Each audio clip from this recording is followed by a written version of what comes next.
Welcome to the channel dentistry at 11th hour. ये question है elastomeric impression material का। Elastomeric impression material के सारे मटेरियल्स हम पढ़ चुके हैं और उनकी प्रॉपर्टीज़ भी हम पढ़ चुके हैं। अब हम क्वेश्चन सॉल्व करते हैं। डेंटल पल्स का ये third question. All of the following statements about type 2 silicon. Type 2 silicon का मतलब है एडिशन सिलिकॉन। तो ये इसमें ही सोचते रहना है किस तरीके से। Type 2 silicone, addition silicone, impression material are true except, मतलब इसमें क्या क्या सही है वो रूल आउट करना और क्या गलत है उसी पे टिक करना है। तो they involve hydrogen when cast if they are not fully cured. Yes, addition silicone में हमेशा याद करना है कि इनका कोई बाई प्रोडक्ट नहीं होता है, लेकिन ये इंप्रेशन निकालने के बाद हाइड्रोजन गैस रिलीज करते हैं। हाइड्रोजन गैस रिलीज करते हैं तो फिर जब हम कास्ट को पोर करते हैं तो उसमें बबल्स आ जाते हैं। इस पर भी क्वेश्चन पूछा गया है कि हाइड्रोजन गैस रिलीज करते हैं तो उसका डिसएडवांटेज क्या है, या कि कास्ट में बबल्स आ जाते हैं तो कौन सी गैस निकलती है, हाइड्रोजन गैस निकलती है, किस में निकलती है, एडिशन सिलिकॉन में निकलती है, और ये टाइप 2 सिलिकॉन है।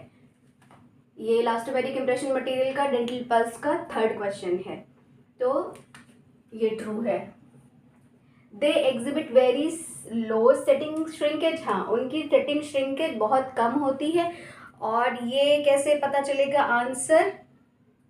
Impression material, elastomeric impression material chapter 13 है लेटेस्ट फिलिप्स का, और उसमें एक हेडिंग है डायमेंशनल चेंजेस या डायमेंशनल स्टेबिलिटी। डायमेंशनल स्टेबिलिटी में एक ग्राफ दिया हुआ है, उसमें ये बताया गया है कि सेटिंग श्रिंकेज या लीनियर श्रिंकेज किस हिसाब से होता है। तो इसका याद करने का बड़ा ही कठिन है, लेकिन हम निमोनिक ऐसे कर लेते हैं 34-12। तो इलास्टोमेरिक इम्प्रेशन लाइन से जब हम बुक से देखेंगे तो सबसे पहले आता है polysulphide, condensation silicone, addition silicone and polyether. अब थर्ड नंबर पे आ रहा है एडिशन सिलिकॉन, इसीलिए ये टाइप 2 सिलिकॉन है। और टाइप 1 कौन सा है? Condensation silicon. तो हम ये देख रहे हैं सेकेंड पॉइंट, दे exhibit very low setting shrinkage. Yes, कैसे?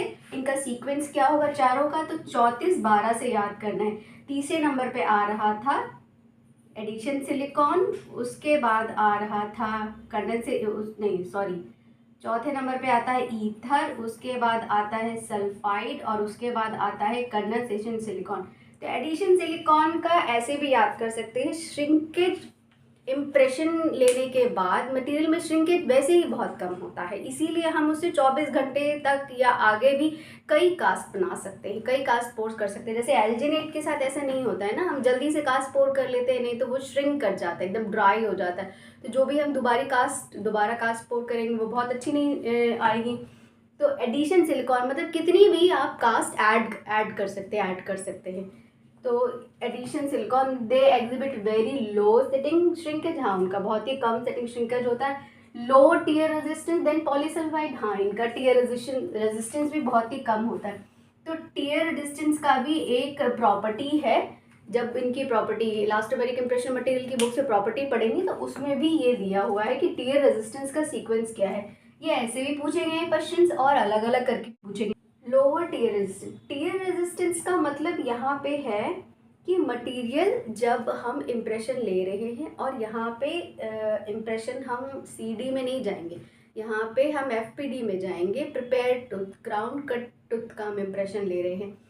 तो टीयर रेजिस्टेंस का मतलब है इम्प्रेशन लेने के बाद जब हमने उसे निकाला तो मटेरियल ब्रेक नहीं हो रहा है, टूट नहीं रहा है। जैसे कि एल्जिनेट का निकालते हैं तो अक्सर क्या होता है ना, मटेरियल टूट जाता है, उसी में रह जाता है। तो ये इलास्टोमेरिक इम्प्रेशन के साथ नहीं है। तो ये क्वालिटी किसकी सबसे अच्छी है? तो ये क्वालिटी सल्फाइड, पॉलीसल्फाइड की सबसे अच्छी। उसके बाद ईथर आते, उसके बाद सिलिकॉन्स आते हैं। तो टीयर रेजिस्टेंस का सीक्वेंस ये है, silicones, ether and polysulphide. Hope it's clear. They said by condensation silicone, नहीं, एडिशन सिलिकॉन है तो एडिशन पॉलीमराइजेशन होगा, कंडेंसेशन सिलिकॉन नहीं होगा। अगर ये सारी चीज़ें नहीं भी समझ में आती हैं तो भी ये आंसर रूल आउट हो जाता कि एक्सेप्ट दिस, ये गलत है, बाकी तीनों सही हैं। Hope it's clear. Thank you.